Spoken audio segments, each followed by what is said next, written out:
Salut, c'est Mojo, j'espère que t'es en forme. On se retrouve aujourd'hui dans une nouvelle vidéo pour présenter un produit tech qui se trouve juste ici. Donc c'est une box Android. Je vais ouvrir tout de suite le paquet et puis on va voir ce qui se trouve à l'intérieur. Donc à l'intérieur de la boîte, on va retrouver le chargeur secteur comme ça, tout petit pour brancher la box. On va retrouver également un câble HDMI qui est fourni avec, donc il est pas très long, je ne l'ai pas encore déballé, il doit faire à peu près un mètre je pense, hein, mais bon, c'est déjà pas mal parce que tout le monde ne le fournit pas. On va retrouver également un petit guide utilisateur qui comprend le français. Mais bon, c'est pas très utile puisque de toute manière, si tu sais te servir d'un téléphone, d'un smartphone Android, il n'y aura pas de problème. Hop. Et puis on va retrouver un petit papier de garantie, voilà, là. Donc c'est garanti 12 mois, donc un an. Putain, qu'est-ce qu'il y a là? Un an. Et donc il y a un petit truc avec une gift card, donc pour avoir un petit cadeau bonus si tu vas poser un commentaire sur leur Facebook ou quoi. Et donc on va retrouver également la box qui se trouve juste ici. Voilà. Donc comme tu peux le voir, elle est toute petite. Elle est un petit peu plus grosse que ma main. Elle est vraiment légère. Et donc voilà. Alors sur la box, sur la face avant, tu vas retrouver donc l'afficheur LCD avec l'heure. Donc l'heure, c'est l'heure à la façon américaine. Donc même si c'est 18 heures, ça va te marquer 6 heures. Bon, c'est pas très grave. Donc quand tu as l'afficheur face à toi, sur le côté droit, tu vas retrouver un petit trou là qui va te permettre de mettre une micro SD. Donc c'est pas mal pour étendre un peu la capacité qui est de 16 Go. Mais je vais te dire ça tout de suite après dans le descriptif.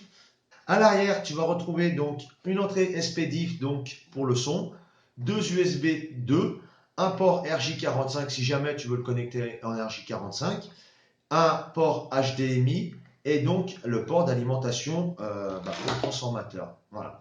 Ensuite, sur le côté gauche, il n'y aura strictement rien. Voilà. Et puis donc le dessus, hop, qui est comme ceci. Voilà. Globe Mail. Voilà. Et le dessous, les petits tampons, là, pour poser la box pour pas qu'elle dérape. Voilà. Donc cette box contient 2 Go de RAM et 16 Go de ROM, donc 16 Go de disque dur. Ce qui te reste sur les 16 Go, je te le dirai tout de suite dans la suite de la vidéo, pardon. Alors ensuite, au niveau du processeur contenu dans cette box, c'est un Cortex A53 cadencé à 2 GHz, pardon. C'est un quad-core. Donc c'est simplement le socket de chez Amlogic, le S905X, qui est juste en dessous du S912. Dans la box que je t'avais présentée juste ici. Alors au niveau des connectiques, donc elle est compatible Wi-Fi BGN, Bluetooth 4 et donc Ethernet derrière. Voilà. Donc au niveau de la connectique, tu es plutôt pas mal pour te connecter, il n'y a pas vraiment de problème. Au niveau de l'Android, on est sur l'Android 7.1.2 avec une surcouche de chez GlobeMail, pas GlobalMail, GlobeMail, mais que tu peux tout à fait passer outre. Je vais te faire voir ça directement dans la suite.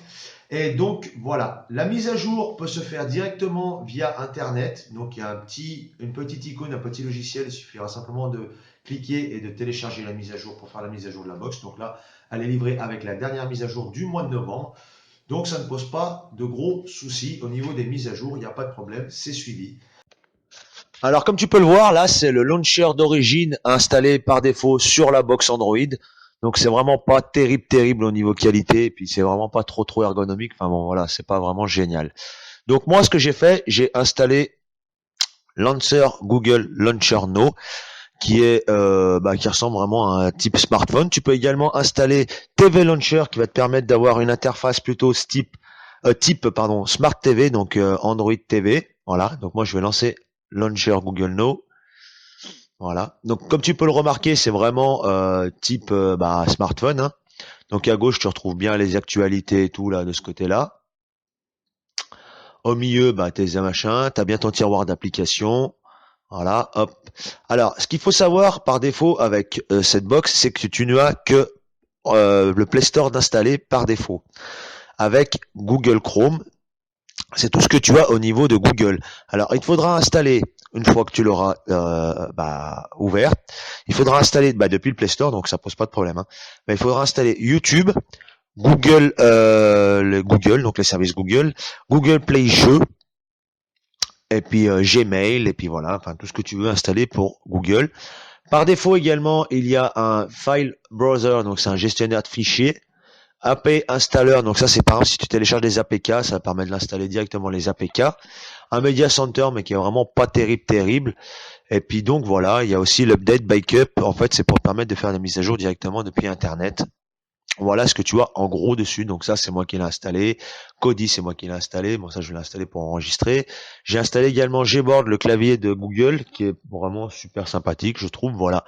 Après, au niveau de la connectivité, alors tu vois qu'en haut, tu as accès vraiment comme sur ton smartphone à tous les machins. Hop. Donc tu vois, là, j'ai le Wi-Fi, Bluetooth, mode paysage par défaut, ça c'est normal. Tu peux accéder directement aux paramètres euh, Android en appuyant pardon, sur la roue crantée. Donc tu vois, tu vas tomber en fait sur l'interface qu'ils ont modifiée, mais pas de panique, tu peux accéder quand même aux paramètres classiques en appuyant sur plus de paramètres. Là, et là, tu vas avoir voilà les paramètres Android de base. Donc si tu veux modifier quelque chose, ça ne pose pas de problème. Alors ce qu'on va faire, on va tout de suite lancer Kodi pour voir si ça fonctionne. Allez, c'est parti, je le lance. Donc j'ai tout téléchargé avant pour pas que la vidéo dure 2 heures. Allez, donc on est bien sur la dernière mise à jour 17.6. Donc là, tu peux voir que ça fonctionne parfaitement. Donc là, je suis avec la souris et le clavier, mais avec le télécommande, tu peux voir que ça fonctionne également sans problème. Alors, hop, je me suis mis pour la bonne télécommande, tu vois, ça fonctionne sans souci. Hop, là, alors par exemple, si je vais sur extension, là, j'ai bien mon, par exemple, VStream. Hop, il va charger. Voilà, donc là, je vais faire recherche visuelle. Tu vois, c'est quand même réactif, il n'y a pas vraiment de gros soucis. Peut-être que ce que je vais mettre, c'est un hop, hop, film populaire. Alors, je vais pas rester longtemps dessus, sinon YouTube va me striker la vidéo. Donc là, il charge toutes les affiches, tous les liens et tout. Donc tu vois, après, j'aurai plus qu'à lancer mon film. Voilà, donc on va ressortir de Kodi. Hop. Donc tu vois, c'est quand même relativement fluide. Hop. Quitter. Hop. Voilà. Ce qu'on va faire, on va essayer un jeu. Donc je vais brancher ma manette. Hop. Alors bouge pas, je te demande 2 petites secondes le temps que je la hop, configure qu'elle se connecte. Tac. Alors, on va aller sur Bluetooth, tu laisses appuyer pour avoir accès au Bluetooth. Voilà, hop, toujours ma Volcano, qui marche très bien, je vois pas pourquoi j'en changerais. Voilà. Et ensuite, on va essayer de se faire un Rayman Aventure, par exemple. Hop. Allez, on va lancer Rayman Aventure. Alors, il faut savoir que cette box est quand même, comme je te disais, plutôt fluide. Alors, c'est pas une box pour les gros gamers, mais si tu veux faire des jeux de temps en temps, ça passe tout à fait sans problème. Mais pour tout ce qui est multimédia, internet et tout, il n'y a pas de souci. Après, si tu veux vraiment une box un peu plus costaud, il faudrait prendre une 3Go de RAM avec le processeur S912 de chez Amlogic, qui est déjà un peu plus costaud, on va dire. Voilà. Alors là, est-ce que ça va fonctionner? Oh, wow, il est fort le son là. On va baisser un peu le son. Alors normalement, la manette doit fonctionner sans souci. Aventure 1, comme tu peux le voir, voulez-vous vraiment quitter? Non, je veux pas quitter. Pourquoi je sais pas pourquoi j'ai mis quitter. Merde, j'ai mis quitter. Ah non, c'est bon. Valider. Voilà. Alors bouge pas. Allez, c'est parti. On va essayer ça tout de suite. Alors j'ai pris ce jeu parce qu'il est quand même assez gourmand quand même, malgré que ça paraisse un petit jeu à la con, mais c'est quand même assez gourmand. Allez. Non, alors là je reviens en arrière où je suis. Là. Allez, c'est parti. On va aller là. C'est parti, mon kiki. On va voir ce que ça donne. Malgré tout, qui paraissent, comme je te disais, ouais, un peu con comme jeu, il y a quand même pas mal de trucs affichés et tout, donc il peut y avoir du lag. En sachant que là, je suis quand même affiché en 2K, donc ça tire quand même sur la gueule de la bécane. En plus, je suis en train d'enregistrer et en plus, je suis en train de jouer. Donc, si ça lag pas trop, ça voudra vraiment dire que la bécane, elle tient vraiment bien la route. Allez, c'est parti. Alors, hop, prendre le poulet. Hop, j'ai donné le poulet à ma petite bestiole. C'est parti.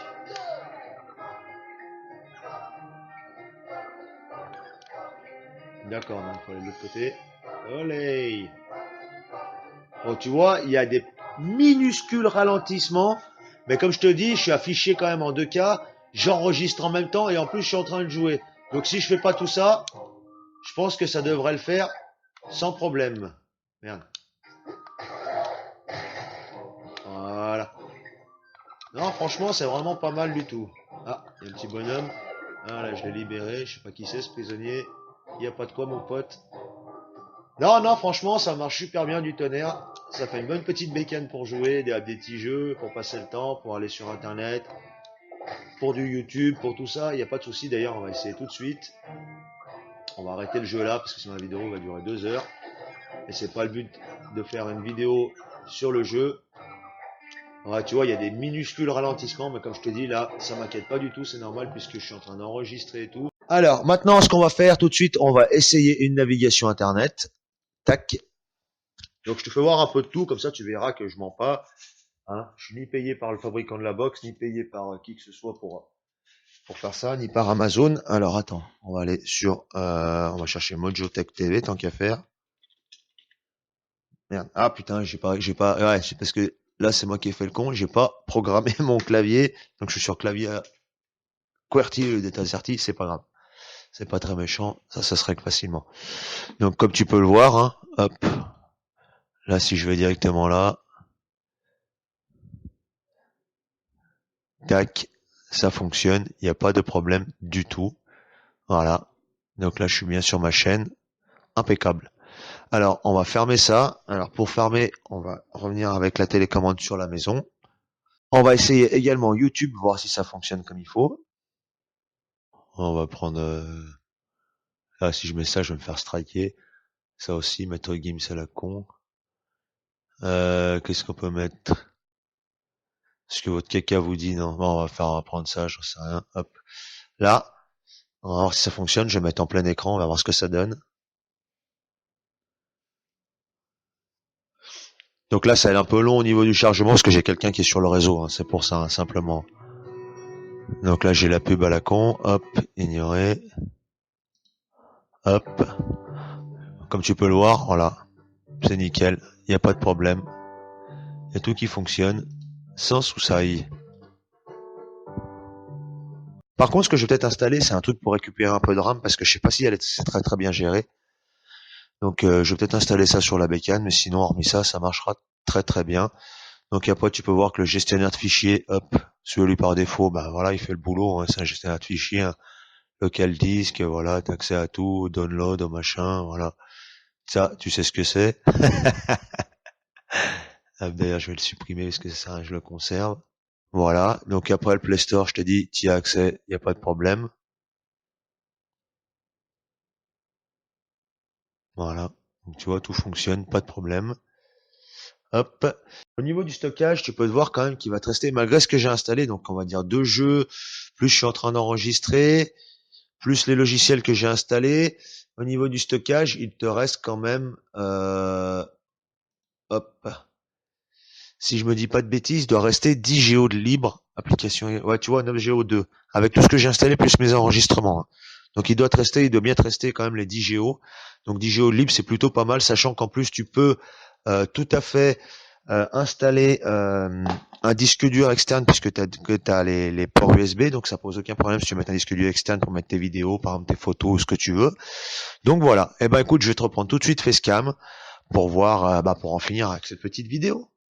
Alors, au final, qu'est-ce que je peux te dire sur cette box? Eh ben écoute, moi j'ai toujours voulu tester ce petit processeur qui est juste en dessous du S912, mais j'ai toujours eu un peu peur. Et là je me suis dit, tant qu'à faire, allez, je vais racheter une box parce que l'autre je l'ai donné. Oui, je suis très gentil. Je l'ai donné et donc celle-ci, j'ai racheté celle-ci avec le petit processeur. Je dis, je vais tenter. C'est moi qui prends tous les risques. Et au final, eh ben écoute, moi je suis plutôt agréablement surpris. Elle fonctionne plutôt bien. J'ai pas noté vraiment de gros ralentissements. J'ai pas noté non plus de lag. Mis à part un petit peu comme tu as vu juste avant là dans le jeu. Mais bon, en même temps, c'est parce que j'enregistrais en même temps et donc c'est un peu le bordel. Ça bouffe de la ressource. Mais sinon, sans enregistrement, en étant tranquille, ça passe plutôt bien. Alors c'est vrai que c'est dommage que tous les jeux ne soient pas compatibles avec la manette, mais ça, c'est un autre problème. Un truc que je voulais te montrer qui est super sympathique aussi avec la télécommande qui est juste ici, là.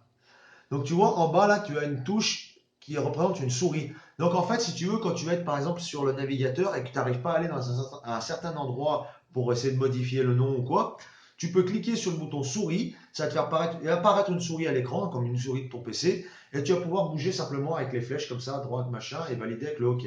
Donc c'est vraiment plutôt pas mal, je trouve, c'est une bonne idée, puisque quand tu n'as pas de clavier tout de suite, et ben, ça permet quand même de pouvoir bouger un petit peu, d'être un peu plus précis. Voilà. Tu as la touche également ici qui permet le retour, en fait, l'effacement. Voilà. Puis après, tu as le bouton Home, le bouton Menu et le bouton Retour aussi pour revenir en arrière qui se trouve juste ici. Voilà. Là, tu as le son pour le monter et le baisser, couper le son et puis éteindre la box. En fait, elle n'est jamais vraiment éteinte, elle est en veille.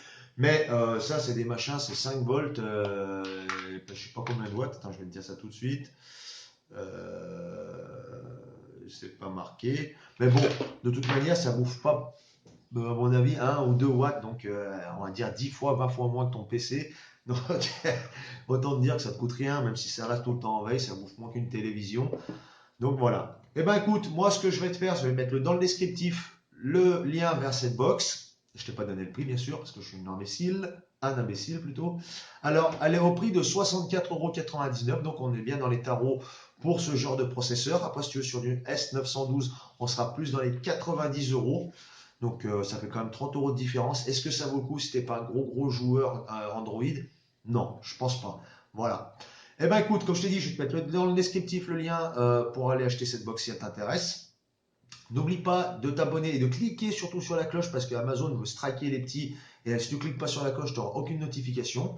De mettre un pouce bleu parce que moi ça m'aide, toi ça te coûte rien, on te le dit à chaque fois, mais bon, tu le fais pas à croire que tout est dû, alors que non. Et moi je te dis à bientôt pour une prochaine vidéo. Ciao!